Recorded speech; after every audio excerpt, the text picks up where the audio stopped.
welcome to Jackie's Learning Corner. I am Jackie. So I'm a little out of breath because I was just going to try to film with my dog, Murphy, in my room. But I couldn't do it because I was just worried he was going to get into something that he was not supposed to or mess with my cord. Because I have seen videos on like Instagram and stuff where they have dogs or cats messing with the cords.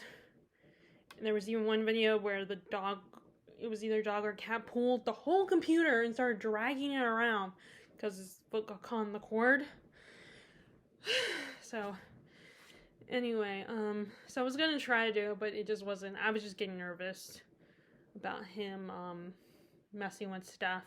I mean, I would love to do a video of him picking my TBR because I've seen a lot of people do that where they have their animals. I've even seen one woman who owns a farm that has her goats pick her, we used to have her goats pick her TBR, which I don't know if I just haven't, the algorithm just hasn't sent me any of her videos, because she doesn't always read books, she wouldn't always read books that I was interested in. I just liked her, I enjoyed her personality, I liked watching her goats and stuff. But I did recently see a video of someone, these three people, this one channel of three people who they review movies, the top 100 movies, and they talk about if they think they are top movie, if they think they are, if it's a good movie or not, like older movies. And they did, and the woman on there reminded me of the woman who would have the goat videos. But, I even thought about for a second of messaging them and be like, are you the girl at the goats? But, you know, my shy self was like, I don't know. What if that person thinks I'm weird? What if it's not her and she thinks I'm weird or something? Or laughs or something. But it sounded like her. She has a similar voice pattern, you know, and tone. But anyway, so unfortunately, I cannot do a video with Murphy in my videos just yet. He's still a puppy. Still a bit of a troublemaker, although he might never grow out of that, and I might never be able to film a video with him in it because I can't trust him. Unfortunately, you guys might never see him, but he's the sweetest little boy. He's just a troublemaker. And it's, of course, raining, so when we take him outside, we have to go out with him because he doesn't want to be on the rain and make him go. The good news is I don't have to be at work, although we have an app that gives us our schedule, but we still have the printed schedule on the cork board, and it says I'm supposed to work today, but the app says I'm not, so I'm really anxious they're gonna call me and be like, oh, you're supposed to be here, and like, I want to have this day off, because, you know, there's stuff I want to do today. And also, a book-related note, this used bookstore in our town is closing at the end of the month, for good, and they were calling me saying, it's one of those stores where you have credit, so they were calling me, left me a message to let me know that I have credit in my account that I need to use, and I wanted to kind of go today. I want to go today, because the next few days I won't be able to, and I'm worried that if I don't go today, then a lot of things will be picked over, and I won't get anything. Although I'm also now anxious that because of the weather, it's like raining pretty hard right now, that they might not have it, they might close it. And like I said, this is my best chance to go without having to worry about, oh, everything's going to be picked over. But anyway, so I'm hoping, I want to do that today as well. I'm just anxious they're going to call me and be like, oh, you're supposed to come in. Knock on wood, that doesn't happen. Of course, me talking about might just be jinxing it anyway. So let's talk about what I'm currently reading right now. I did decide to DNF Confederacy of Dunces by, I can't remember the author's name at the moment. John Kennedy O'Toole, I think his name is. Because I just was not, I kept thinking about other books that I would rather be reading, and because I was on, like, in the middle of chapter 9 when I decided to DNF it, it was like, there's 14 chapters, so let me finish it, but then I was like, I'm not interested. I'm not excited to read it. And I kept looking at reasons to, looking at reading other people's reviews. I even looked at someone's review on why you should read the book and everything, and it was saying why you should read it, so it was complimentary and everything, and saying, but I just wasn't excited to read it. I tried to, and like I said, I got halfway through chapter 9. There's not a lot of plot, and I feel like with this book, like, you have to be willing to be in the head of this character, this really horrible, selfish character. And like I said, I don't mind unlikable characters, but I also gotta like the plot, and there's gotta be a charm to the character. And for me personally, there was no charm to Ignatius P. Riley. He didn't have a lot of charm to him. He was kind of really, I just wanted to punch him in the face. And I know I'm not the only one. And yes, I do understand what the point. He's supposed to be unlikable. He's supposed to be a hateable character, because there's a point to this.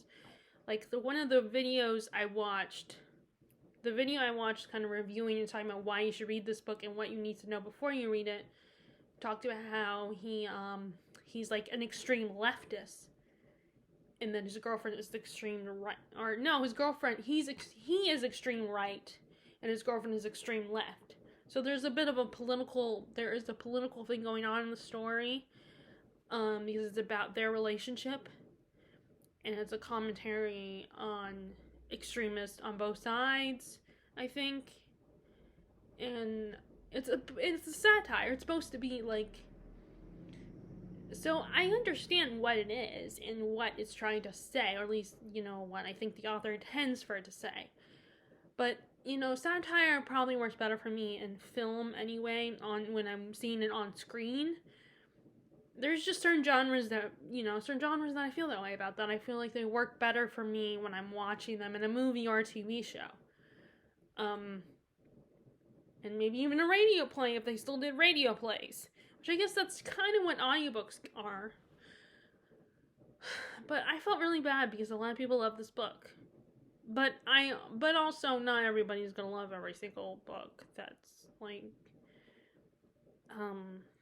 that's popular. And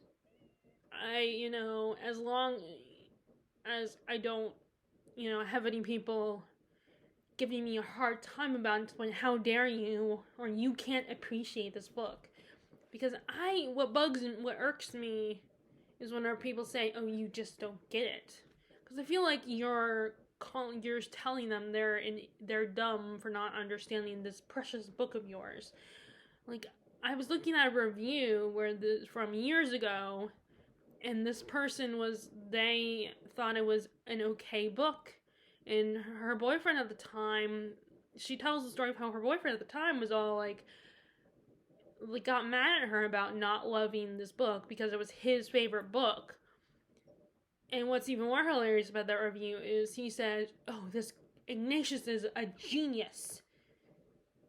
And it's like, no, he's not. He's not a genius. Yes, he is intelligent. He's well-read. But he's selfish, egotistical, thinks he's better than everybody else. And which, yes, I understand that's the point, okay? I get that. But it doesn't make him a genius. Like, it just makes him think he's a genius, maybe, but he's not. He just happens to, or at least, if he is considered a genius, I don't care how smart he is, I don't want to hang out with someone who thinks they're better and has the ego the size of Mount Everest. And he's also lazy. He's a snob, and he's a snob and a slob.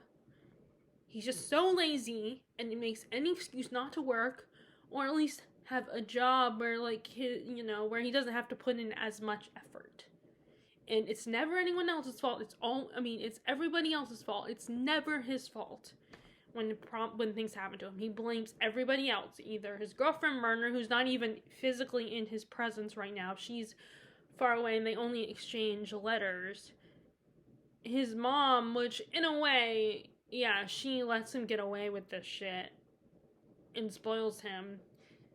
And, she's such a passive person. Like, even if, she's all talk. It's like, even if she is like, you have to get a job, she won't. In the end, he knows that she's not going to do much of anything. She's always there to serve him. She's his enabler. Lets him get away with stuff. So, because that's already been established, he doesn't take her seriously. And he just whines and just assumes that she's always going to be available to him. Because she gave him a reason to believe that. So that's where she is a little bit of contributing to who he is as a person. But he still makes his own choices. Okay, so, like, yes, she's an enabler, but it's still mostly him that's the problem. And like I said, I don't mind unlikable characters. Like, one of my favorite characters is Scarlett O'Hara, who is vain and selfish, but she does something with her life. And there's a lot more going on around her. She doesn't sit there and whine and stuff like that. She actually, like, she'll whine a little bit. I mean, she still kind of will whine, but she will actually do something about her life and would take matters into her own hands. Like, lazy characters that are the main characters in the story, I don't like. But again, I get the humor. I really do. It's just, and I get that the point they're showing, like, I think, and I understand that the author did this on purpose. That he wrote the character the way he is to make a point. So I get that. Another criticism I have at looking at reviews that I've noticed is that people assume that if you do happen to really love this book and it's one of your favorite books, that some people I've seen where comments where people feel like the only reason this book won like a prize, an award, I think it's like won a Pulitzer Prize, and everyone loved it, is because the sad thing that happened to the author. The author sadly did not get to see their novel become successful because they sadly took their own life because they felt like they were a failure, I'm assuming, and that is so sad that they felt that way. It's definitely a mindset you can't get out of, and I feel like people are criticizing that, and it's unfair and people think that the only reason this book got, awarded was because of that. And I think that is not fair to assume that in our past judgments on that whole situation. But anyway, so yeah, sadly the book just isn't for me. I mean, I'm glad that the book got published though, and a lot of people love the book for the sake of the author and his family. I'm sorry that he never got to see it succeed, and he felt that he wasn't going anywhere with his life and everything. But anyway, so other than that, I decided that one of the books I was thinking about picking up that I decided to pick up was The Red and the Black by Stendhal. Forgive me, I don't know if I'm saying the name right. He's a French author. And I've read the first 16 chapters of this book. So,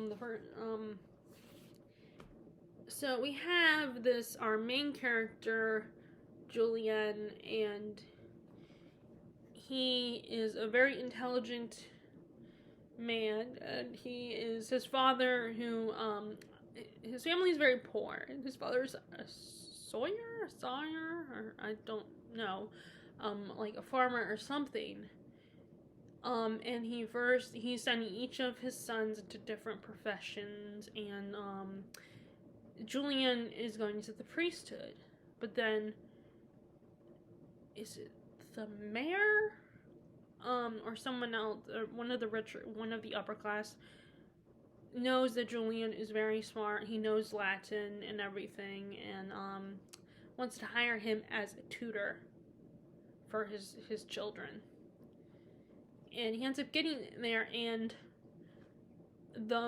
his wife is, at first she's wary of the whole idea of giving her kids a tutor because she's worried that the tutor will be a little too strict on them and strike them if they get things wrong and if they're bad, and will punish them, and that the tutor will be an old man and everything, will be someone more like her husband.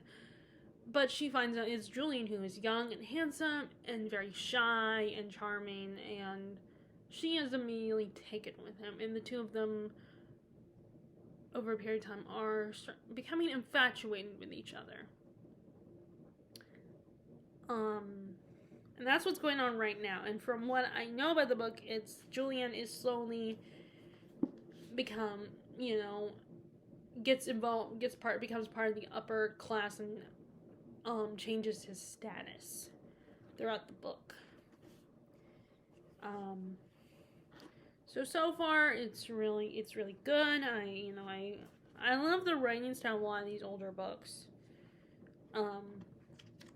It's very just very beautiful and very descriptive writing. And I think Julian is very temperamental. He easily loses his temper. And he also, not an abusive, but he's very sensitive.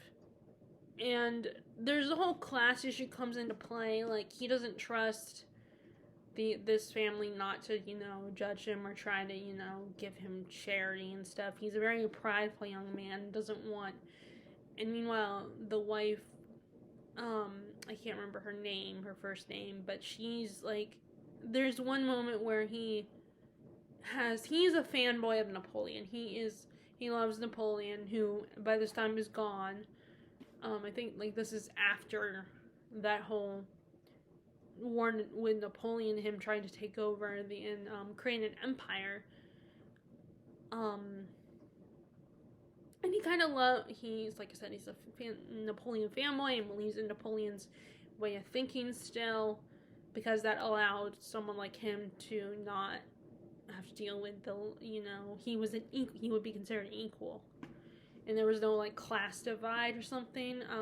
I don't know all of that, so I could be off the mark there.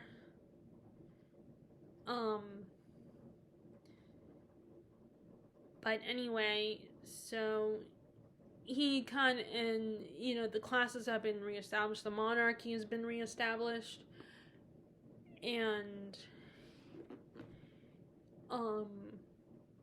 but because of that, he is back to square one, back to considered a lower status and beneath this family that he's working for. He's like their servant, and the husband treats him that way, but the wife is a different story. And so he has, I think, a poster of Napoleon hidden away, and because it's Napoleon, he can't show it. And she goes to, I think that's what that portrait is of. But he asked her to go hide it because the master is doing a look through the rooms for some reason. And she thinks it's of another woman, a woman that he's in love with. So they keep having all these misunderstandings with each other and just, giving each other, I'm going to be angry at them. I'm going to treat them coldly, and then they feel bad when they see each other. Kind of lots of back and forth. It's like, you guys are dumb. If you would just talk to each other, I know you're not supposed to be together because of, she's married for one, and, class differences, which is, but you could still, talk to each other. But no, people never communicate in these stories. They never just talk to each other and ask each other, okay, what's up? Or what's that pic? What is the poster of? Or and if I'm right, and if I'm remembering correctly, and it is a poster of Napoleon, then a sketch of Napoleon, then he might not want to admit that. I don't know what the sketch is of. Like I said, I think it's of Napoleon, because I don't think it's of another woman. But yeah, it's just, maybe it is of another, I don't know. I'm confused about that part, but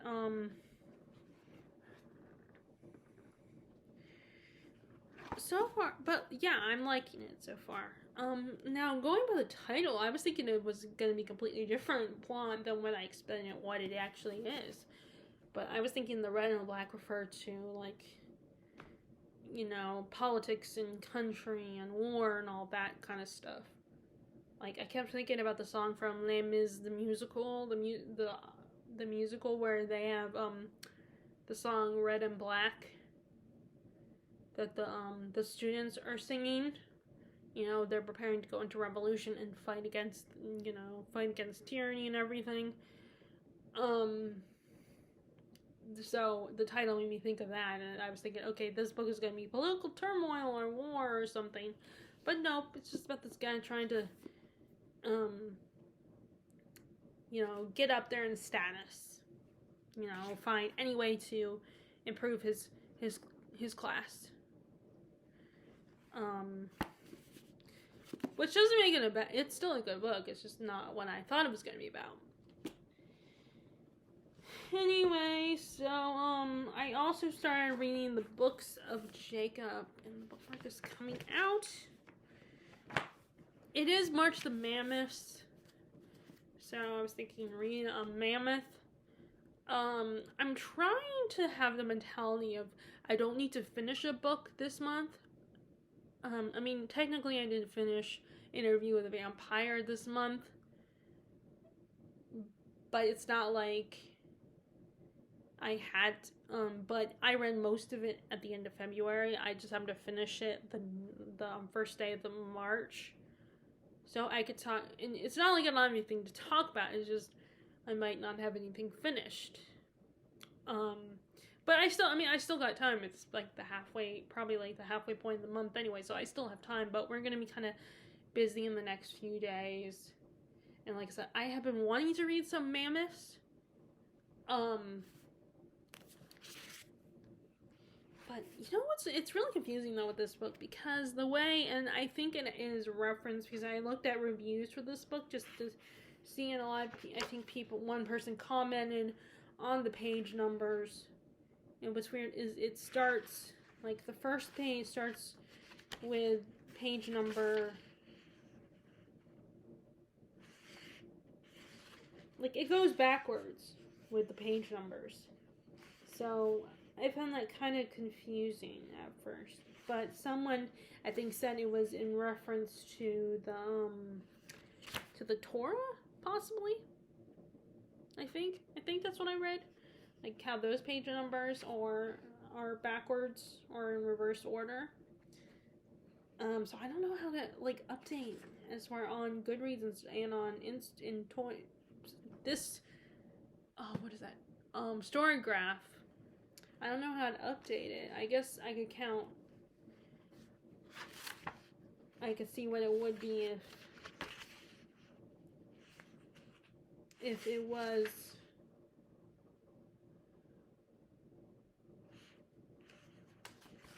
But anyway, so far I haven't read much. I've only read, like, this priest has gone to this small town in this small town of Rohatyn, I don't know if I'm saying that right, to form an alliance with the rabbi of the community. And right away, the priest comes out as very judgmental of this community. He figures, he's impressed by this rabbi and what the works he's studied and everything, and he wants to learn from him and his experiences. That's really all that's happened so far. So even though it's a long novel, that's the thing about tomes, is that sometimes you can read a good chunk of the book and not a lot, happened. You just spend a lot of time with the characters' minds and get to know them, and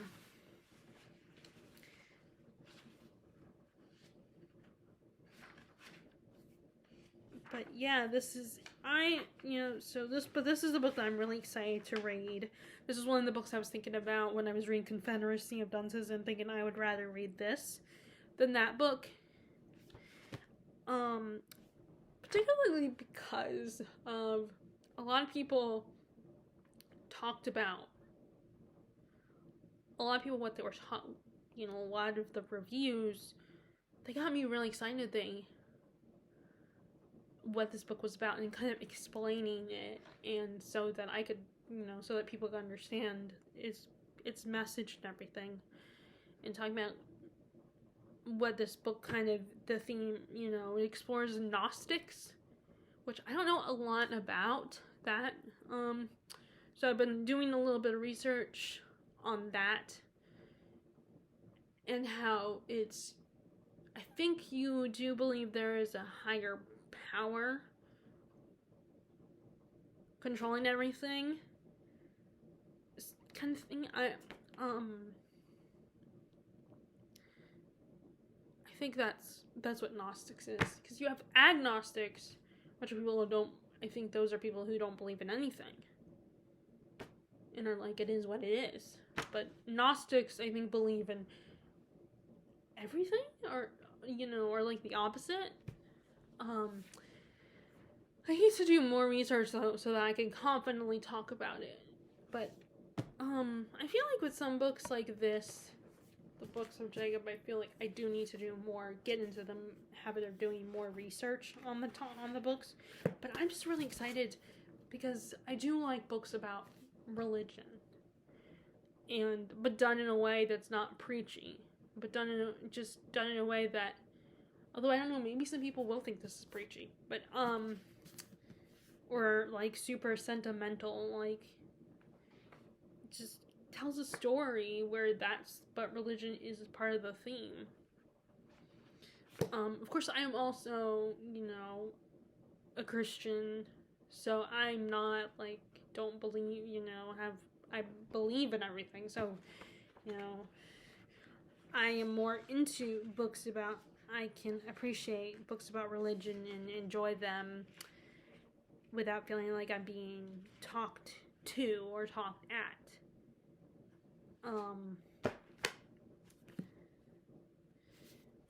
But anyway, yeah, so this is really interesting, and it's actually a book that my dad, I showed him the review because I was asking him what Gnostics were, asking him about it, and so he read a little bit of that person's review and said that, this book might actually interest him as well, but he's kind of reading he's reading another book right now. My sister just gave him a book because his birthday is coming up in a few days, so my sister just gave him a true crime book, actually.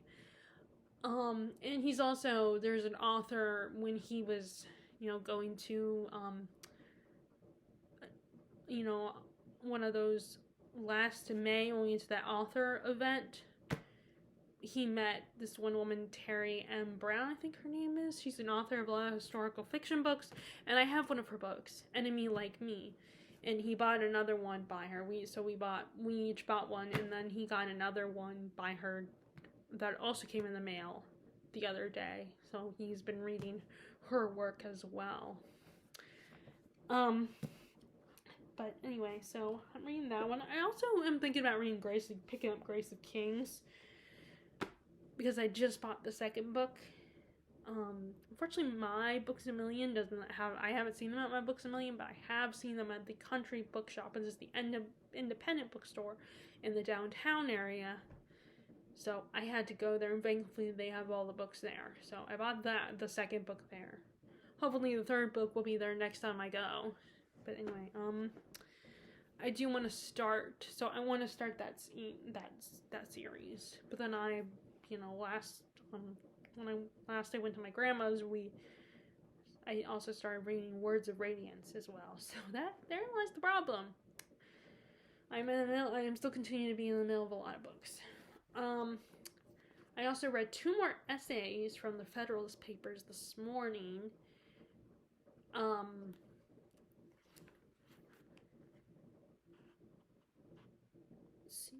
me see if I can talk to you guys. Once again, it's a lot of examples about of other republics, because we are a republic, but we have democratic ideas of we have a president,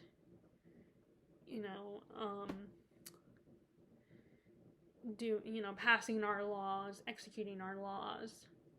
So that's why we're also partially democratic, where we could,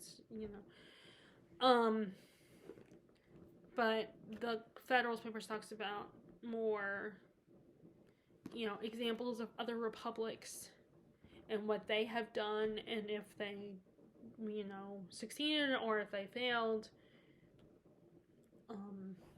So a lot of that. So I can, for people who don't want to read the Federalist Paper, tried the Federalist Papers and didn't like them. I get why, there's a lot of, repetition. But as I've said before, I feel like that's what that Madison and Hamilton and John Jay early on were trying to make sure we understood that. Plus, they're, people like Hamilton are lawyers, and my dad was, talking, like I said, my dad in the past taught me that lawyers want to cover every little detail, so you can't be the other side can't be but wait a second, you didn't cover this, so, this, we can take advantage of this. They have to make sure they cover everything, so that there's no ifs, ands, or buts. So, yeah, there's a lot of Hamilton's covering everything, explaining every little thing, so that the people will, at the time, will understand and can't question anything, that there's no confusion. I think that's why there are so much, when you could sum up a lot of these things in a couple sentences, a lot of the things that they're discussing. I feel like that's the best. If you're going to read the Federalist Papers, I think this is the best way to go about it. Is just read it slowly. And like I said, probably read the introduction, which I have read some. I still haven't come back to it. I will, though. I will come back to it and read a little bit more of the introduction, finish it, so that, I understand what happened with the Federalist Papers, why there are people who were anti-Federalist and did not like the Federalist Papers, and what was their intentions with them. But right now I'm just kind of focusing on reading each essay. So I'm reading it so I think the best thing is when you're reading it for the first time, just read it slowly, read a couple of essays at a time. And like I said, I've been reading it in the morning when I first get up and I've had breakfast and a cup of coffee and I'm finishing my coffee. That way I can, I'm alert and awake and I can pay attention.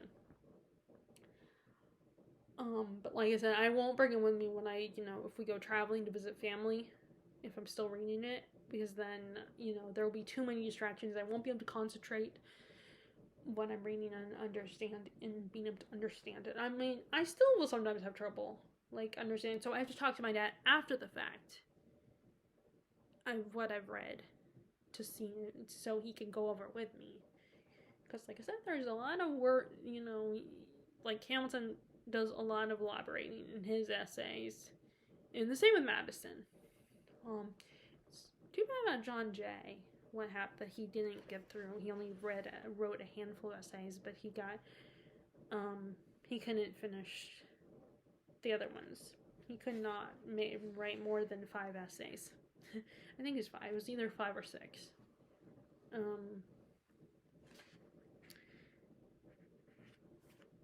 But I am in the essay number 22, and it continues. There's a lot of the essays are continuation of the previous essay, and then they go to a new topic. They do 2 or 3 or 4 continuations of the same essay, giving a lot of examples of what they're talking about. And then they go to a new aspect of what they're the point they're trying to make.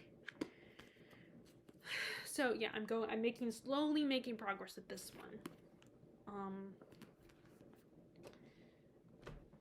But anyway, so that is how my reading is going right now. I would love to know how your reading is going right now.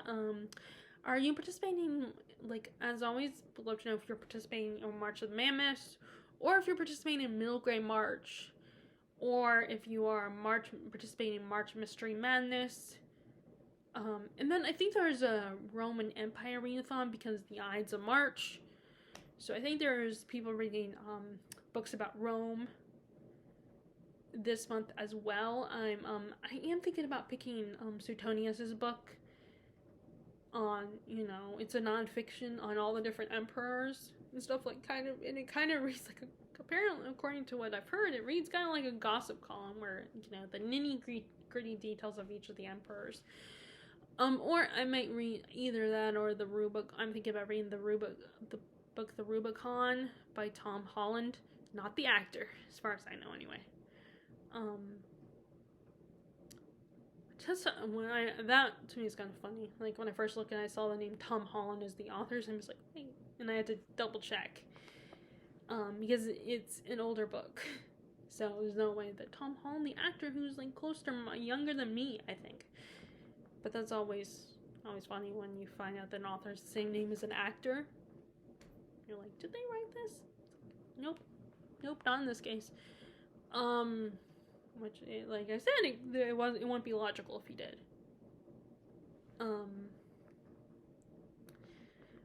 But so I might read a book, you know, about Rome, you know, one of my Roman books. But anyway, I do have I just recently did buy back, I think it was February, the Hero of Rome, and then there's the, you know, book about Spartacus that I could read, although that's actually more Greece, I think, than Rome or Sparta. So that's not technically Rome. So I could read Hero of Rome though, but I don't know. We will see. There's a lot of books I'm kind of thinking. I don't have a settled TBR, and even if I don't think I would stick with it even if I had one. So anyway, I hope you guys like this video. Be sure to give it a thumbs up. Click subscribe if you haven't already. Click the bell notification below if you want to be notified about my latest videos. I hope you're enjoying your reading, whether you're participating in one of the many readathons or just reading whenever you want. And I will talk to you all later. Alright, bye!